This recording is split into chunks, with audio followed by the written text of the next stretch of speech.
Meine Damen und Herren, ich werde Ihnen in den nächsten 15 Minuten die Geschichte erzählen, wie wir Vertec On-Prem in die Cloud gebracht haben. Das ist also im Sinne eines Storytellings, was war, was haben wir uns überlegt und was hätte sein sollen und was kam am Schluss daraus heraus. Damit das nicht aus dem Ruder fällt und ich einigermaßen eine Leitlinie habe, habe ich mir 5 Punkte aufgeschrieben. Diesen Punkten entlang werde ich diese Geschichte in dem Sinn erzählen. Mein Name, das wurde schon gesagt, ist Claudio Ernst. Ich bin Leiter Finanzen und Logistik. Heute würde man sagen Finance und Support. Das hört sich auch besser an. Es wurde mir auch gesagt, bring einige englische Ausdrücke. Die Leute sind sehr IT-affin und die hören das gern. Ich hoffe, das passt auch so. Zuunterst seht ihr noch den Bullet, dass ich seit 2013 bei der Libera bin. Das tut eigentlich überhaupt nichts zur Sache, hat dann aber schon eine Bewandtnis, weil nämlich ein Jahr vorher Vertec eingeführt wurde. Ich kannte in der Libera nichts anderes, kein anderes Zeiterfassungssystem als Vertec. Was ist die Libera AG? Wir sind Vorsorgeberater, in der Vorsorgeberatung tätig, IT-affin auch die Leute, vor allem Mathematiker, die eben die Expertentätigkeit für Pensionskassen ausüben. Wir sind aber auch Dienstleister für Pensionskassen, wir führen technische Buchhaltungen, stellen Geschäftsführer und so weiter. Also wir bedienen die Pensionskassen umfassend. Wir haben rund 80 hochqualifizierte Mitarbeiter bei uns beschäftigt und gehören damit eigentlich zu den großen Playern in diesem Pensionskassengeschäft. Wir haben 500 Kunden rund, davon sind 200 Pensionskassen und 300 Kunden sind Arbeitgeber, das sind Aktiengesellschaften, die Arbeitgeber, die hinter den Destinatären stehen, für die wir die Pensionskassenverpflichtungen in den Bilanzen berechnen. Die müssen das offenlegen, wenn sie nach internationalen Rechnungslegungsgrundsätzen ihre Bücher führen.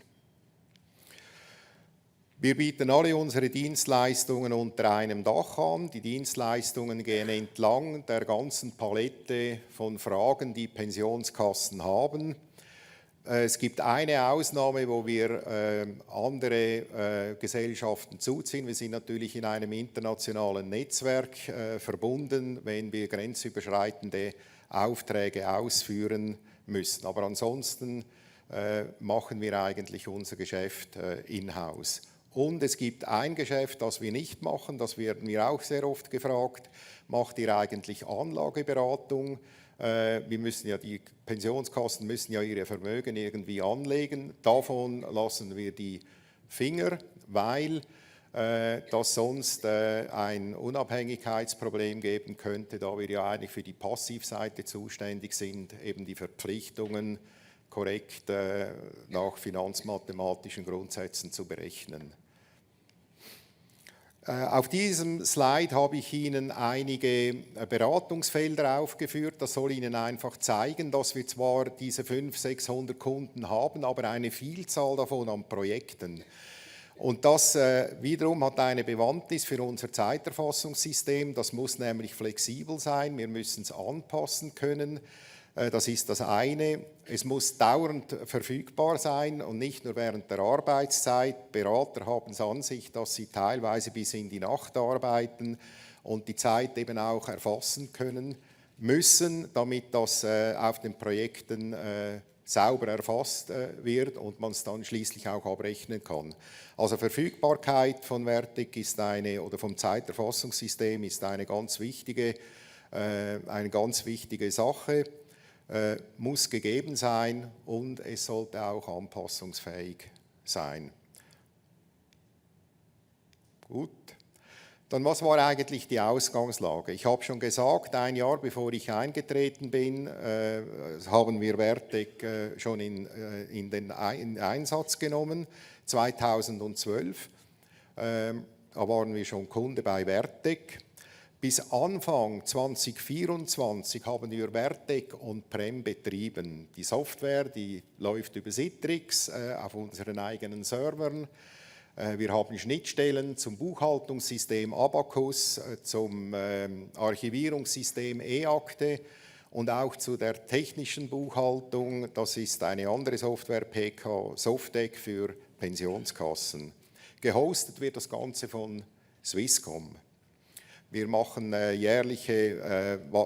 jährlichen Wartungsvertrag und einen Hotline-Vertrag mit der Vertec.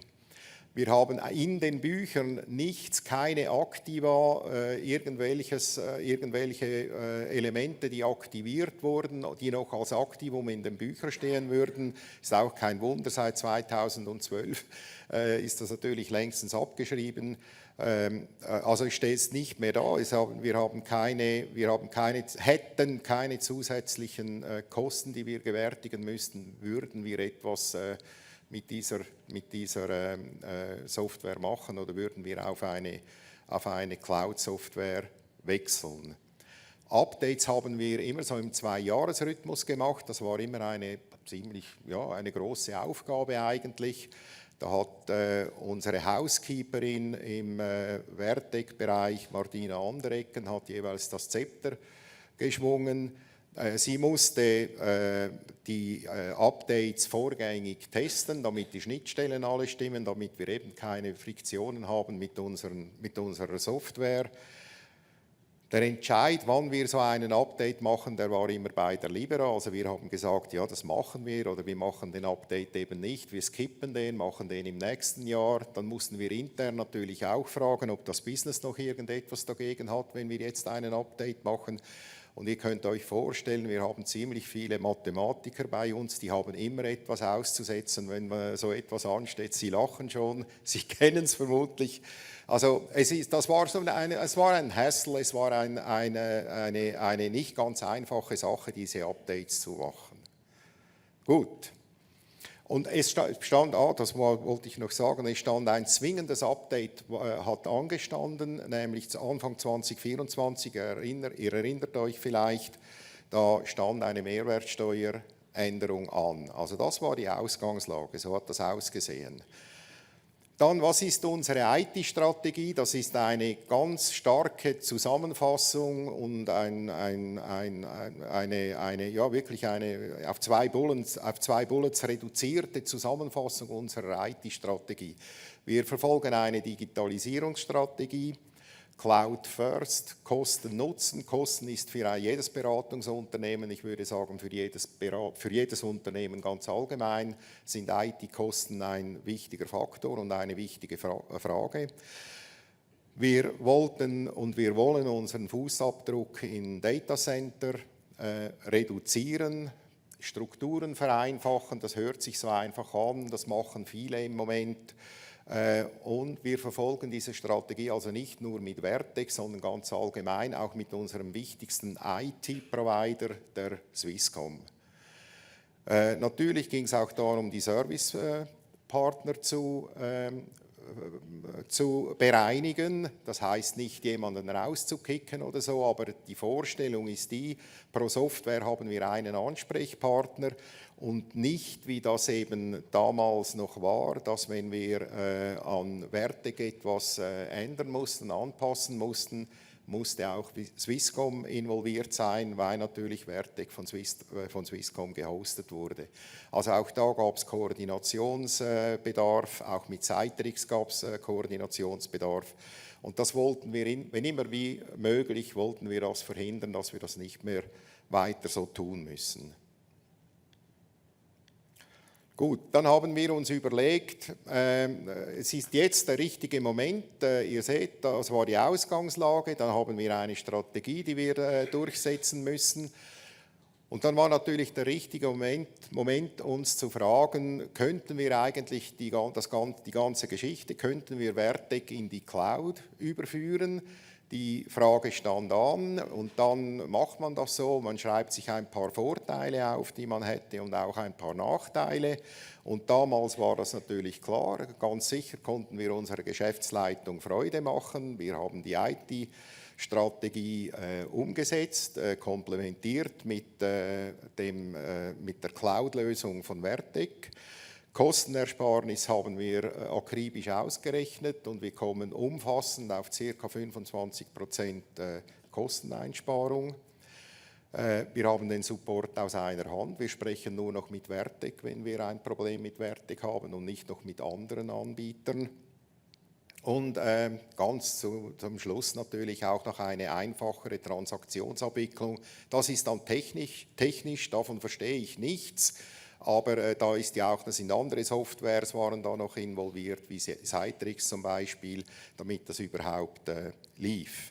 Und natürlich gibt es auch eine Reduktion von der Abhängigkeit von Swisscom, was uns auch gelegen kommt. Was waren die Nachteile dann zumal? Das war ganz schlimm, oder? Wir hatten keinen Einfluss mehr auf den Update und auf Systemwartungen. Vertec macht das einfach, die kündigen das an und dann machen sie es. Also wir mussten dem Business erklären, ja, wir können euch jetzt nicht mehr fragen, ob es euch passt, oder? Das Vertec ruht für ein paar Stunden. Das war ein großer Vorteil, hat sich dann schlussendlich herausgestellt. Aber ein Nachteil, der noch blieb, das sagt mir Martina Andereggen, die wie gesagt für das Housekeeping der Software verantwortlich ist. Sie arbeitet akribisch genau und sie sagt, ja, ich habe jetzt keine Testmöglichkeit mehr, um das vorgängig zu testen, bevor wir ein Update akzeptieren von Vertec oder Vertec überhaupt ein Update macht. Sie testet das jetzt also nachgelagert. Der Update wird gemacht. Am nächsten Morgen testet sie das. Es hat bis jetzt immer perfekt geklappt. Es war bei einem kleinen Skript, hat sie mir gesagt, hat etwas nicht mehr ganz so funktioniert, wie es funktionieren sollte. Das ist aber dann sehr rasch von Vertec wieder auf die Schiene gebracht worden und gelöst. Dann ein Nachteil anfangs 2024, da hört man ja auch noch etwas anderes in den Ohren klingeln, das ist das Datenschutzgesetz in der Schweiz, das in Kraft getreten ist, das neue. Da war für uns natürlich auch die Frage, wo werden die Server betrieben, wo wird der Backup gemacht. Und beim Backup ist das so, dass der in Deutschland und in Österreich gemacht wird oder die Server dort stehen. Die Gesellschaften sind ISO 27001 zertifiziert, das ist für uns ganz, ganz wichtig. Ihr könnt euch vielleicht vorstellen, dass Pensionskassen, Vorsorgewerke unwahrscheinlich viele sehr sensible Daten haben. Also für uns war die Frage zentral, das war ganz wichtig. Nun, wie haben wir das Ganze umgesetzt? Eigentlich kann ich jetzt sagen, kann berichten, ich habe davon gar nicht viel gemerkt, wie das umgesetzt wurde. Martina Andereggen hat das bestens im Griff gehabt. Wir haben einen internen Zeitplan erstellt, wie wir die Umstellung angehen wollen, haben das mit Vertec abgesprochen, uns geeinigt, was wann zu tun ist.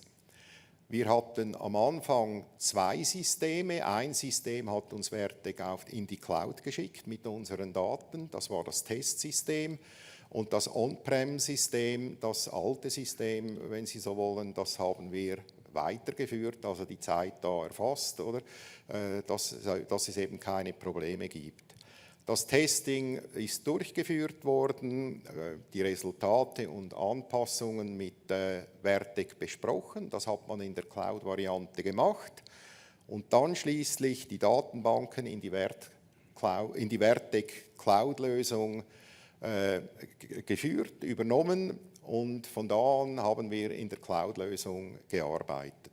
Der ganze Umsetzungsprozess, und das ist wichtig, finde ich, der hat ungefähr 2 Monate gedauert, also 2 Monate, aber eben nicht 2 Monate, wo Martina Andereggen, meine Kollegin, nicht mehr anderes arbeiten konnte. Sie hat das nebenher machen können. Also das ist im Prinzip wie eine stille Übernahme gewesen oder eine stille Überführung in die Cloud mit ein paar Friktionen, aber das sind keine großen Störungen gewesen, die unseren Betrieb eingestellt hätten.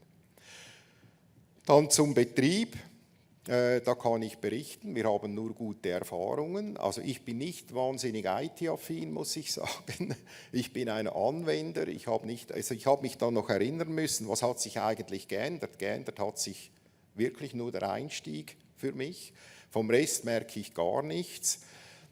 Martina hat mir gesagt, ja, es gibt schon die eine oder andere Änderung, aber wie gesagt, sie ist der Housekeeper, sie hausmeistert und versteht natürlich diese kleinen Elemente, die da vielleicht etwas anders sind oder nicht mehr so, wie es früher war. Der Anwender merkt von dem überhaupt nichts. Und das ist ganz, ganz wichtig. Das hat dann auch dazu geführt, dass wir keine Akzeptanzdiskussionen führen mussten, in-house über Vertec in der Cloud oder Vertec on-prem. Die Mitarbeiterinnen und Mitarbeiter haben das in dem Sinne auch nicht groß gemerkt. Sie wurden nur angewiesen, einfach anders in Vertec einzusteigen. Das geht jetzt über das Internet. Dann etwas, was sich dramatisch vereinfacht hat, das sind natürlich die Supportfunktionen. Wir tauschen uns aus, also Martina tauscht sich aus mit dem Support von Vertec, kann die Probleme eigentlich so lösen. Es werden keine dritten Anbieter mehr mit involviert. Es gibt keinen Abstimmungsprozess mit diesen Anbietern.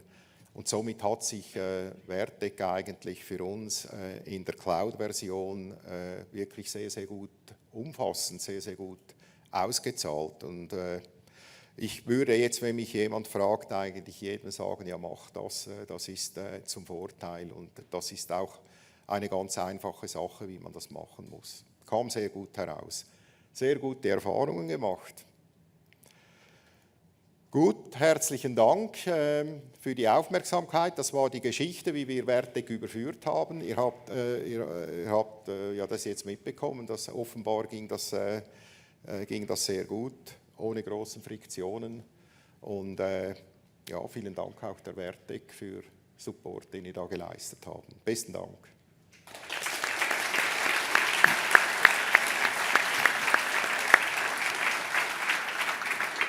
Ja, vielen herzlichen Dank für die lobenden Worte. Gibt es noch Fragen? Amadeo. Ich möchte besser verstehen den Nachteil bezüglich dem Backup-Servern. Ist das jetzt ein Nachteil, den Sie zähneknirschend akzeptiert haben, oder hat sich das im Nachhinein als akzeptierbar gehalten? Ich verstehe, Sie haben das eher positiv erwähnt, aber unter Nachteil aufgeführt. Besseres Verständnis von mir. Ja, bestens. Ja, danke für die Frage. Und danke, dass Sie mir so eine Frage stellen und nichts Technisches, weil sonst würde ich da in den Boden versinken. Nein, das ist natürlich im Zusammenhang mit der Geschichte vom Datenschutz, war das ein Kriterium, das wir abgecheckt haben. Und wir haben das zu Beginn als Nachteil aufgeführt, weil in der Pensionskassenwelt herrscht so die Meinung vor, sämtliche Daten bleiben in der Schweiz. Und im angrenzenden Ausland ist das kein Problem und es ist eben vor allem dann kein Problem, wenn die noch ISO-zertifiziert sind. Also es hat sich dann in Minne aufgelöst, aber wir haben das als Nachteil einmal aufgeführt und das entsprechend auch abgeklärt. Deshalb steht das so. Super, herzlichen Dank für die Präzisierung.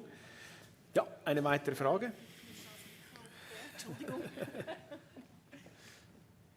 Ja, besten Dank. Kosteneinsparung, also Frage an den Finanzer, vom Finanzer, 25%. Warum bin ich noch nicht? Warum habe ich noch nicht gewechselt? Wie kommen Sie auf diese 25%? Haben Sie dort noch gut zugerechnet? Oder was ist dort alles drin? Nehmen wir das Mikrofon wieder auf. Also berechnet hat das mein Kollege von der IT natürlich, akribisch genau und eben umfassend.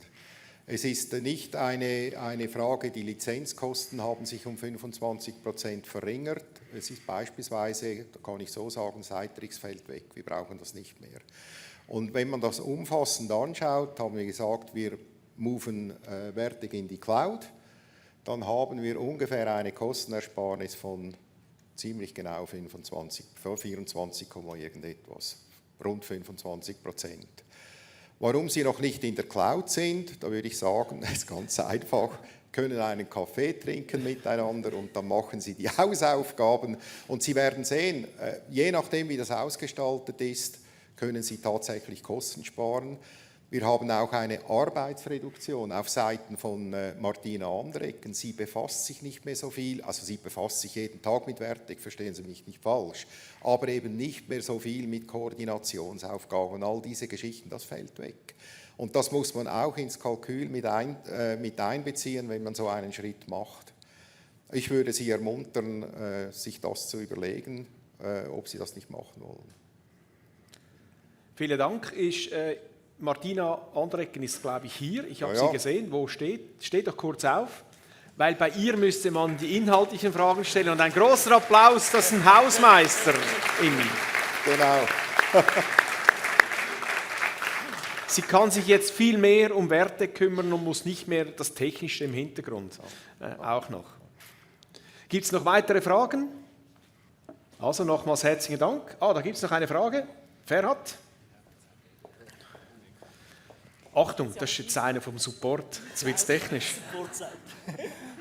Also vielleicht noch mal ganz kurz zu den Backups. Also die sind aus Redundanzgründen in der Schweiz und in Deutschland, aber mittlerweile kann man das melden bei der Admin und dann kann man die nur in seinem Land behalten. Also wir schreiben die dann nicht nach Schweiz und Deutschland.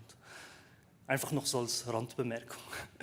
Ja, ist eine wertvolle Ergänzung, oder? Man kann eigentlich sich entscheiden zwischen Land oder Business Continuity Management. Also wenn man möchte, dass die Daten nur in Deutschland sind oder in Österreich oder in der Schweiz, kann man das uns melden. Aber wenn Sie das nicht tun, dann gibt es das Backup in unterschiedliche Länder. Und das ist für Business Continuity Management aus dieser Sicht möglicherweise sinnvoller. Lustige Anekdote, anfangs 2021, als